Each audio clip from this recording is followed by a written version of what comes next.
wasn't able to rotate up fast enough, so Hammers were able to get that gold lead. So I expect that to be changed heavily coming into game number 3. All right, well, Catherine going to be the first lock-in of this draft. Hammers grabbing that one for themselves, and Scarf will be the answer from TSM, and then immediately banning away the other 2 hyper carries. So kind of all 3 CP carries from the lane now been taken off the board, either picked or banned by TSM. And it's such an interesting thing, right? Because before, for almost 10 updates, the weapon power carries were the most dominant in lane. This update 2.8, CP seems to definitely take a hold on that lane position, and CP Idris, Celeste banned like you said, Scarf ends up going for TSM or to TSM. This is an advantage to say the least. Yeah, certainly will be. And now we'll see how Hammers are going to react to this one, because I don't think this will be a draft that Hammers were particularly expecting coming on in, because we don't usually see both Idris and Celeste banned from one single team. Yeah, and especially not with the Scarf getting picked up first either. So I really like this from Team Solo Mid. It's limiting the options that Hammers are going to have, because realistically, what other late game Crystal heroes are there? You know, you have the Adagio, but that's not, excuse me, quite in the same vein of the Scarf, Celeste, Idris. So your options become severely limited if you want to go that route. Obviously, Hammers are a team that are willing to run a weapon power lane still, though. Yeah, the thing is, TSM can't really pick Baptiste here, realistically, unless they want to play it in the roam position or have double CP. So Hammers could get a Catherine Baptiste composition that is strong, although we did see SK beat the Baptiste Catherine specifically with Scarf. Yeah, and Krull was in that game as well, going up against it, I believe. So maybe this could be TSM looking towards what happened earlier on in Europe, and we'll see whether Hammers are willing to go for the Baptiste, whether they were looking at the results that we saw earlier on today. Still got a fair bit of time to work with in terms of picking up their composition. And Catherine, very versatile in terms of that captain role. You can definitely play in multiple playstyles. Yeah, so obviously with Catherine already there, you have plenty of crowd control. You have the stun, the silences. You're going to want more than that, though, to try and deal with that Scarf. Again, making sure that the Dragon's Breath doesn't go off. But as Kestrel, once again, almost certainly going to be for starting all over, as he's so comfortable with the Kestrel pickup in the lane. And you're, again, not going to see that Crystal Mage up in the lane. And there's the Baptiste to round it out. Yeah, I was just about to say, starting all over is a very emotional player. When he wins on one character and when he does great on one character, you want to give him that character again so that he can play confidently. Starting all over did great last game on Kestrel. They give it again to him, and they rounded out with Baptiste. So it's a strong composition in general, and you have starting all over playing on a confident hero. This could work for Hammers, even though it's against a Scarf, Cruel, and a Grace. That is such an incredibly strong comp in itself. They seem like both teams have kind of got their own very strong compositions. Neither team really going for direct counter picks as opposed to just building up their own composition for themselves. So this is kind of going to be a matter of butting heads between these two teams and fighting for their own win conditions. And this is literally the same composition that SK ran against the in their final game when they took the week in Europe. So it was that Grace, Krull, Scarf able to just keep the Krull alive for so long on the front lines while Scarf is just sitting in the back line completely untouched. So it's going to be difficult. We'll see if they can have similar success as SK did, or will Hammers be able to actually get past that huge front line that Team Solo Mid has built up. It just depends on who's going to execute better, and that's who it's going to be for. All right, we'll see who can bring out their compositions on this one. It's time to get on into game. Hashtag Vainglory to let us know who you're supporting, but it's time to pass it over once again to Humanist and the Source. Well, that's right, and this is going to be an incredible Game 3 in this series. Hammers versus Team Solo Mid, incredibly powerful drafts on both sides. Source, do you see one side having an advantage here? I'd say compositionally I like TSM's comp more. I was there for that SK game. I liked the way that this strategy played out, but Hammers did just win. I don't think TSM, like us, thought we would be here in this third game. Hammers are showing up today and performing incredibly well. So the question is going to be whether or not that confidence from starting all over, that comfortability, is enough to bring them through this, and FlashX wants to go in and fight. Yeah, TSM really want to fight. This is a great fight for them. Once Von C got that Elder Treant, it's just roll, baby, roll. They're going to snowball all over Hammers. This is now TSM's jungle starting. Get out of here. Well, actually, starting might be able to grab this one. He hangs around. Are they going to go for starting? Flash even under that turret. Bestchuck, he's there. Bestchuck wants it. Bestchuck trying to make the plays. He's got it. TSM are up 3-0. Yeah, they pick up the additional kill, but sacrifice that back camp steal away. Because Best Check NA walked away from that. Oh my god, Vonsi, he's feeling it. What has been sacrificed here? Oh, Hammers, what's the play? Status trying to take his backs, eliminate. He pops that healing flask. Vonsi is going to look to take... Okay, Vonsi gets one of the backs. Status gets the other. Now, Status, you got to get out of here. Weakness stacks building up. Healing flask popped. And Vonsi and Flash will go and probably move back towards Elder Treant at this point. The Kroll and the Grace early on here, like, if they get any healing, it's so powerful. Yeah, it's really, really difficult to deal with them initially. You've got so much damage reduction coming up from Flash. Vonsi, he wants this fight. He wants to get more kills. Eliminate will be eliminated. Vonsi will walk away with another kill.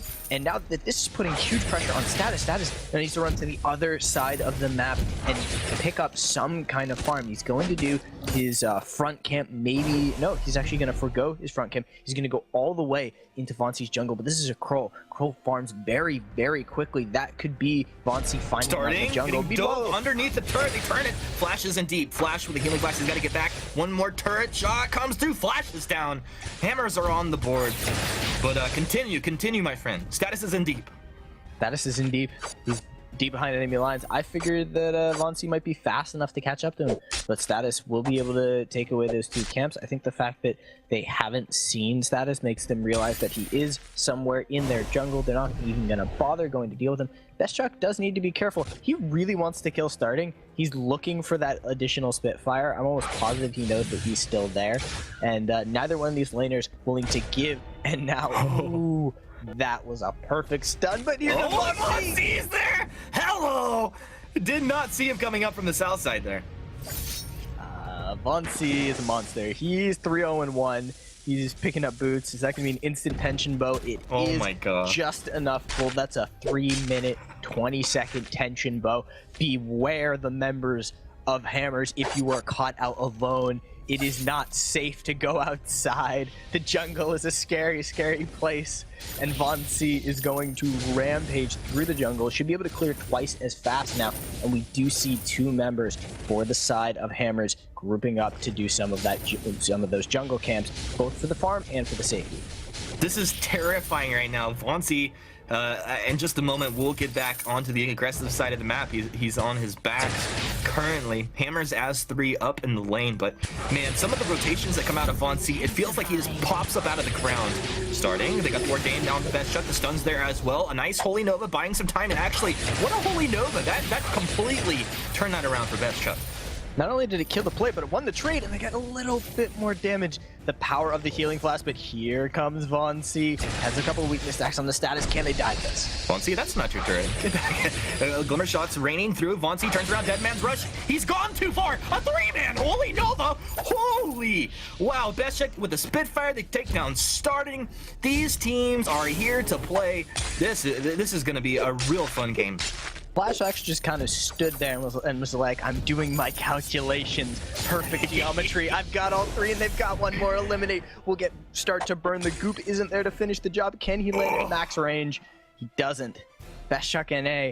So I hadn't mentioned this. I hadn't gotten a chance because the action has been ever present. But Best Chuck NA now, well, he has finished the major item. He's got his Frostprint, but he likes picking up this little bit of weapon power and the armor. He'd rather play these safe lanes. Now, it always sets him back this 600 gold when he does something like this, but it's just allowed for him to survive, I think, a number of engagements you wouldn't have expected. Yeah, it's actually really cool. I think it helps them with the last hitting, a little bit of interesting trading, maybe that's kind of unpredictable, and then of course just surviving, so that's really cool. At this point though, Vonsi has his ultimate. Alright, Source, so we're going to be looking for this big From Hell's Heart to come out here. What would be the primary target? Is it going to be this Kestrel?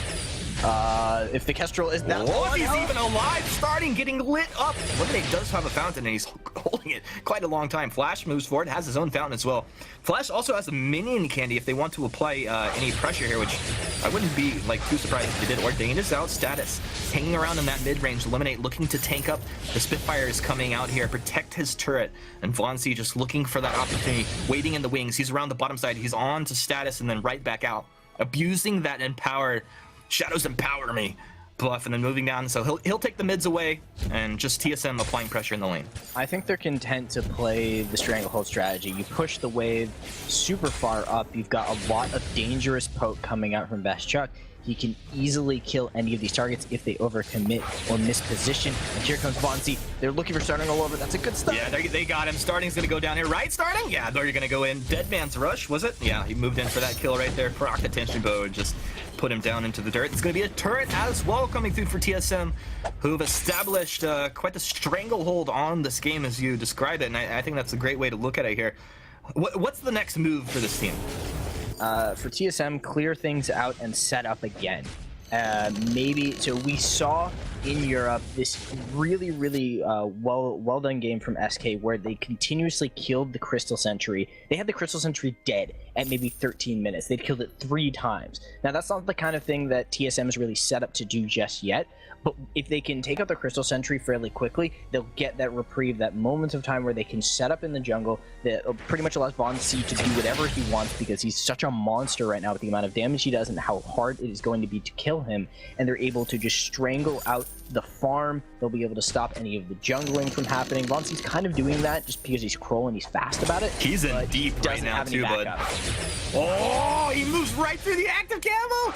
Well, starting wasn't even fast enough to pop that. That is a rare thing right there. And Vonsi's going to get out. It was a 3 versus 1. Yeah, and I mean, the rest of TSM wasn't really there, but Vainglory didn't exactly need them. Now imagine if there was no Crystal Sentry. They'd be able to die, if it was 3 versus 3. Status trying to do something, but he's eating the Spitfire. Here's some shade will come out, buying a little bit of time, starting eating these Spitfires and the damage taking down, burning down on him. Flash is looking for him. Flash moves forward, Holy Nova connects on the Status. Best Chuck will take him down, eliminate down towards the bottom side, and Vainglory is like, you know what, team, I'm just gonna go for the gold miner. You got this, don't worry about me. Flash X self, divine intervention, buying time as Best Chuck just throws out Spitfire machine gun at this point. One shot comes on through, almost connecting. TSM able to get out of there. They move back as a team. They'll take this gold miner. Just flawless rotations. Yeah, and this is kind of the lesser version of what I was just talking about. If they were going for the Crystal Sentry, that would be just like the very deep invade. The jungle is ours. You do not get to move throughout the map unless we allow it so that we can set up kills. This was we're going to send 2 members forward. A little aggressive by Flash X to go for that second benediction and dive very deep into enemy lines, but that allows for Vainglory to pretty much solo the gold miner, picking up a little bit more attack speed. I don't know if that's going to be a poison shift, probably a breaking point, although I'd like to see him eventually pick up that poison shift, cut off that healing. He's already very difficult to sustain in update 2.8. It's even harder when you've got a Kroll who's constantly applying that mortal wound onto you. And sustain-wise, there really isn't that much self-sustain for the side of Hammers that can easily break open their composition, where the tankiness is on, well, pretty much Status to be able to get a little bit of healing back and eliminate to honestly CC out the enemy team before they even take any damage. Well, decisions will have to be made. Either way, starting, picking up a Tyrant's Monocle. He did have that level 7 weapon infusion active in their last engage. That'll be timing out very shortly. Status as well, you can see. I mean, they pop those very close to each other, so if those time out right as a fight starts, that could be tough. Flash then with the benediction. Spitfires connect on the starting. There's your From Hell's Heart on the Status. He's probably going to get lit up. Holy Nova. Status trying to stand his ground. Gets the fountain. A lot of reach. And look at, he's actually staying alive. The Fearsome Shade. The Blast Shimmer connects. Flash. I mean, TSM are running away, but where's the damage? It's not there. They weren't able to finish the job. It's early enough in the game that a fountain is going to heal you up pretty far. Also, starting all over was very low, but managed to kill the Treant, so that additional healing came through for him. And Status playing the TC does have some personal healing, but it requires him to be landing skills. And Avanci's been hit. Yeah, Vainglory getting lit up. His starting was kind of dancing around the edge of the fight. Avoiding Spitfires, that one will connect. He's using the active camo very nicely to kind of just use that move speed. Dodge Spitfire's Flash. You're not going to TP right in front of me. I don't think that's going to happen. Vainglory, he's empowered. He moves in, uses the Aegis, drops right on the starting, but he stands right there, gets stunned up, gets the final intervention. He's going to boomerang the other way around and come back. Oh no! His Best Chuck got starting down. These guys are just trading back and forth. Now eliminate. Getting lit up. The Goops down. Eliminate. He'll survive. This is very fun. So I hadn't realized how much Crystal Power status actually built into. I thought that Shatter Glass was something else. Like, my brain just didn't register. So I was like, okay, that's how he survived that fight. Oh And no, status! Oh, that's gonna get clipped. yeah, that's such an unfortunate moment. I like that he B-stepped a little bit. He's like, I done goofed. But he is going for more damage. He's getting that broken myth before he finishes out more of those defensive items. So his sustain is going to be there, but only in the form of landing those abilities. If they're able to CC him out, they landed it from Hell's Heart in the previous fight. They didn't manage to connect onto it further because there was a good fearsome shadows. But if they're able to kind of chain some of that crowd control, Flashlight can get in position to land a great Holy Nova. Maybe they, can pop Status. But Status might actually start to survive these team fights. Has picked up the Crystal Infusion. It looks like Hammers, they're ready and raring to go, and they want to be able to just fight with the best of them. I mean, we talk about hyper carries, and a lot of times, as of recent, people have been like, oh yeah, the Idris, he gets to late game, nobody could stop him, the damage. And of course, it's true in a lot of senses, but we can't go to sleep on this Kestrel. I mean, the Kestrel, as you start to get these items, you get the levels, get into the mid and the late game, blows people up. Yeah, they need longer fights. They need more spread out fights from the side of TSM. Give Beshchagane the venue in which to be able to just shine and do his best on a Scarf where he's able to land this poke like this. This in the lane, this is perfect. He's landing skill shot after skill shot. He's building up. Actually, he doesn't have the broken myth. I thought he was building a broken myth stacks. We're like, wow, he's gonna be like 8 or 9 broken myth stacks at this point, and someone's about to get popped. They're able to get huge pressure in, and just like that, TSM has just taken this tower off a great Scarf play. Yeah, they take that turret from Hell's Heart, comes through as well. Healing doesn't matter. They're able to take down, eliminate. Actually, didn't even pop. Oh, he didn't get that off. Dragon's Breath comes through. Status. Ooh, the block. You're in a bad place, my friend. He's going to get taken down very shortly. Yeah, they come through. Von C activates that Spectral Smite. It's a very tasty little snack for him. And with that TSM, they're going to apply damage onto the choke point turret and probably take the Crystal Sentry as well. They will easily take this turret. I don't know if we'll have the time to stick around for the Crystal Sentry. Catherine is already back up. Maybe if they immediately go there and do it right now, but it is a little bit dangerous. Beshchagane is about a quarter mana. They've taken a bit of damage, and they still have a couple of abilities on cooldown. No From Hell's Heart, no Dragon's Breath, and so better for them to not overcommit onto that. That would have been a great way to throw back probably a 3,000 gold, off of some kills, and they still have their turrets up. So they've been kind of playing this over in Hammer's side of the map. Hammers really hasn't gotten past the halfway point in a while. And now at TSM, they're much closer to some of those big items. There's that Poison Shiv I was looking for from Von C. He's going to be able to absolutely destroy Status now. And maybe this will, really break open these team fights, make them a lot less even. I'm curious what Hammers are looking to achieve by just hanging around here poking. Like, this is Broken Myth stacking up. Status taking a lot of damage. Beshchuk moving forward. Status is getting taken down right here. It's a 2 versus 2. Eliminate's going to go down. Dragon's Breath wound up. Von C over the top side. They didn't even need it. It's Dragon's Breath just for style points right now, Source. Where it was starting all over. He was on the flank. He was ready for that fight. I just don't think he was ready for Beshchagane to land 3 skill shots at once, and they got him! Uh-oh, starting against the world. Here we go, starting 3 versus 1. Active camo's down, jukes out to the right, and gets killed. Yeah, you're not gonna survive that. Not alone as a Kestrel, and because it's a weapon power Kestrel, you don't have that additional timer on your active camo. If you're CP, that lasts for a bit longer. You can stealth around, you can be a sneaky snake. We'll get to see this one more time, but really just look at how much damage Beshchuk is doing. All of that was based off of a number of well-placed skill shots. He had gotten 4 or 5 Spitfires to land, and I think that Eliminate was waiting for the call to go in. Whether or not, I doubt as the substitute coming into the team that he's the one calling these engages. Yes, you usually want your tank, the person with the engage ability, to do that, but often communication systems will change when you make a substitution.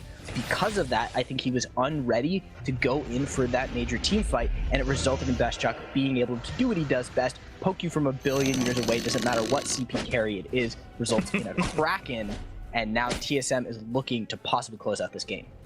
Yeah, there's a very good chance that TSM will close this game out if they can have a successful push here. I feel like Hammers need to make the engage happen, like, super aggressively. You'd like for Eliminate to have that Echo. Oh, he finished the Echo. They have the Echo now. This is going to be good for them. Potentially.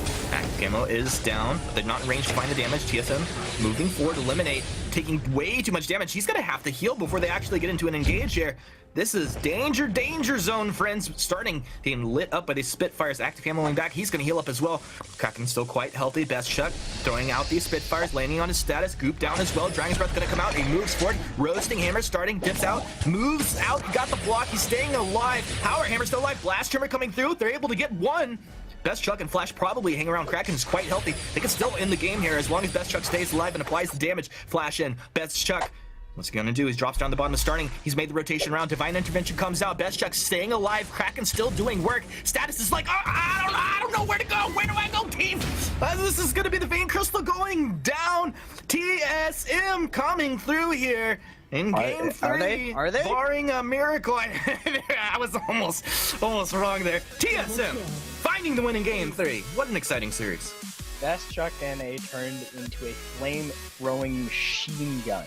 Was able to just output so much damage, built up so many broken mist stacks. Perfect play from them, and that was the TSM we were expecting. Yeah, the TSM that the world expects. Well, Munchables are